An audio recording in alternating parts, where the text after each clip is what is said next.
Mi nombre es Samantha Maite Waldo Gómez y junto con otros compañeros que estudiamos en el CBT Emiliano Zapata Nopaltepec, técnicos en contabilidad, les daremos a conocer algunos de los aspectos relevantes sobre la reforma de las Naciones Unidas y la independencia de las colonias africanas y asiáticas durante la Segunda Guerra Mundial. La reforma de la ONU. La Organización de las Naciones Unidas, conocida como la ONU, es una organización internacional formada por 192 países independientes. Estos se reúnen libremente para trabajar juntos en favor de la paz y la seguridad de los pueblos, así como para luchar contra la pobreza y la injusticia en el mundo.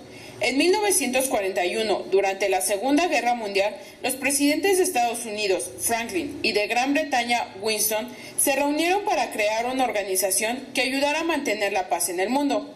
Y así, en 1945, quedó establecida la ONU, gracias a que 51 países se pusieron de acuerdo para firmar la Carta de las Naciones Unidas.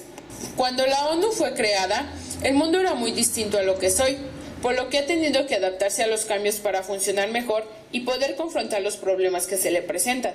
Algunos de estos cambios son, por ejemplo, el aumento del número de países independientes, de 51 en 1945 a 192 en la actualidad, la acentuación de problemas en algunos Estados miembros de las Naciones Unidas, el fortalecimiento de la sociedad civil y la creación de más organizaciones no gubernamentales, los adelantos técnicos científicos, las crisis económicas, la disminución de la ayuda para el desarrollo por parte de los países miembros y la mundialización de problemas como la pobreza, el desempleo, el terrorismo, la drogadicción, la alimentación, la educación, entre otras.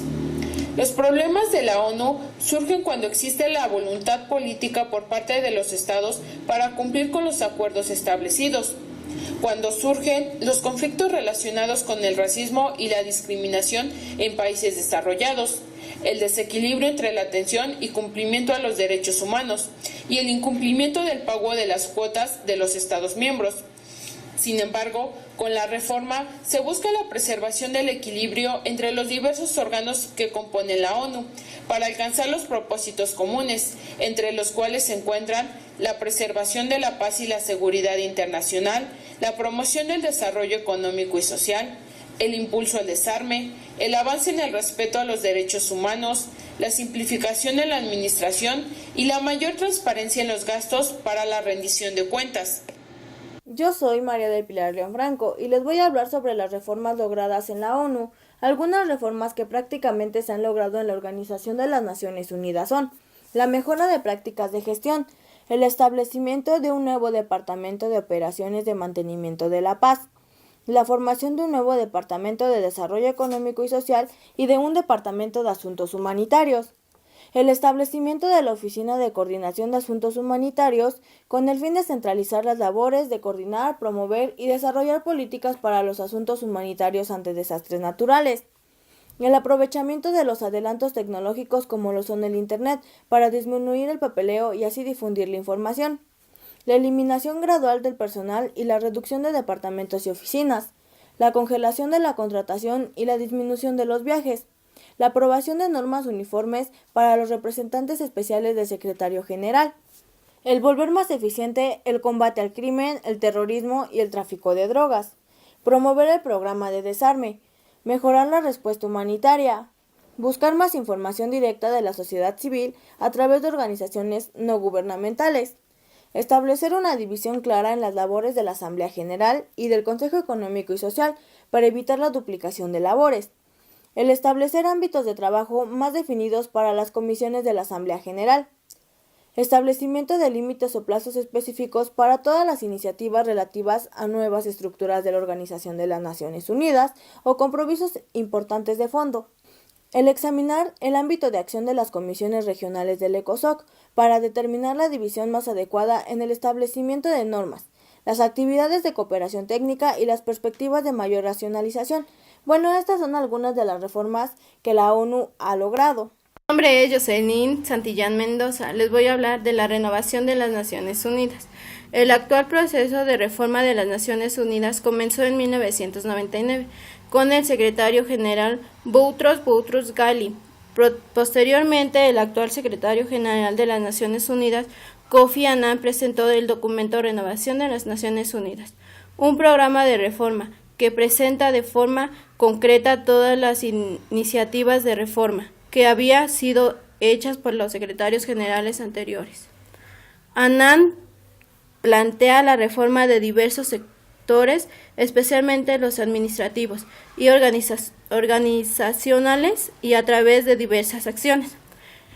Establecer una forma estructura de dirección y gestión para fortalecer la capacidad del secretario general de desempeñar su labor y garantizar la rendición de cuentas. 2. Lograr capacidades financieras por medio del establecimiento de un fondo rotatorio de crédito. 3. Entregar 12 entidades y dependencias de la Secretaría en 5. Eliminar puntos innecesarios y reducir gastos administrativos. Mi nombre es José Armando Ortega Pérez y yo les hablaré sobre la independencia de los países asiáticos y africanos tras la Segunda Guerra Mundial. En los 4 siglos transcurridos entre 1500 y 1914, la cuestión central de la historia mundial fue la expansión del poder europeo. Después de 1914, sin embargo, tuvieron lugar una serie de acontecimientos que gradualmente minaron el predominio de Occidente en el mundo. El catalizador fue la Primera Guerra Mundial, en 1914 a 1918.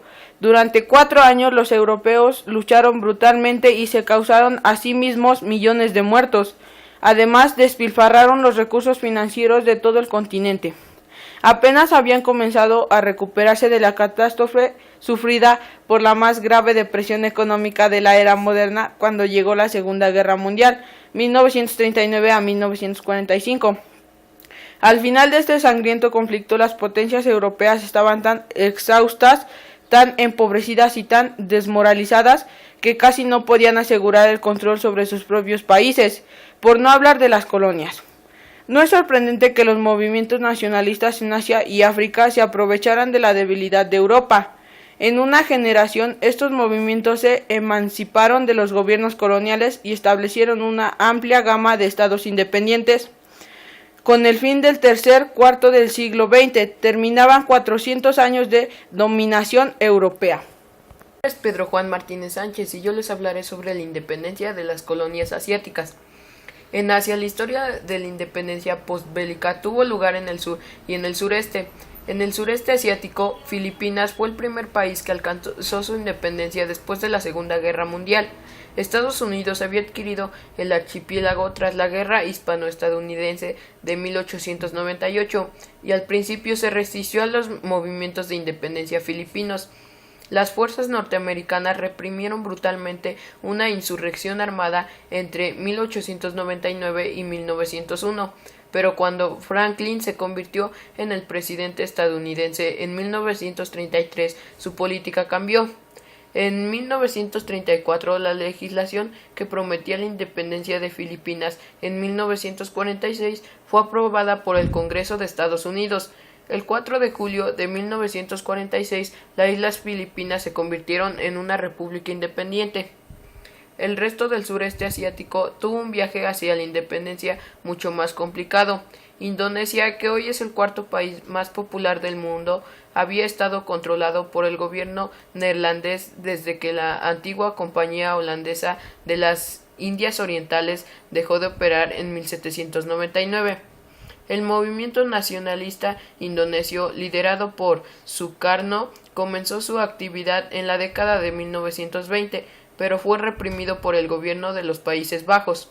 Durante la Segunda Guerra Mundial, cuando Indonesia fue ocupada por los japoneses, estos permitieron a Sukarno que organizara un partido político como recompensa por su ayuda al esfuerzo de guerra japonés.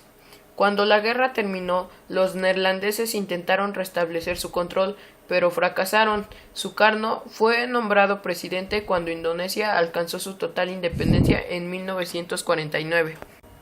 En Indochina, actualmente Camboya, Laos y Vietnam, Los franceses habían establecido su control en 1883, durante la etapa de imperialismo europeo de la segunda mitad del siglo XIX. El líder principal del movimiento por la independencia de Indochina fue Ho Chi Minh. En 1975, Ho Chi Minh lograron la unificación de los dos Vietnams en un solo país. El Congreso Nacional Indio, fundado en 1885, se convirtió en la fuerza conductora del nacionalismo indio. El líder por la independencia india y una de las figuras más prominentes del siglo XX, tanto moral como políticamente, fue Mohandas Gandhi. Tras estudiar Derecho en Londres, ejerció la abogacía en Sudáfrica, donde se rebeló contra el trato racista hacia los indios en el país. Allí desarrolló la teoría y la práctica de la resistencia pasiva, conocida como Satyagraha. En 1914, tras 20 años de esfuerzos, el método Gandhi se convirtió en un éxito y logró notables concesiones por parte del gobierno sudafricano. Hasta 1947, la India logró finalmente la independencia de Gran Bretaña. Gandhi logró con éxito convencer a los políticos indios para que practicasen su estrategia de resistencia no violenta al poder británico.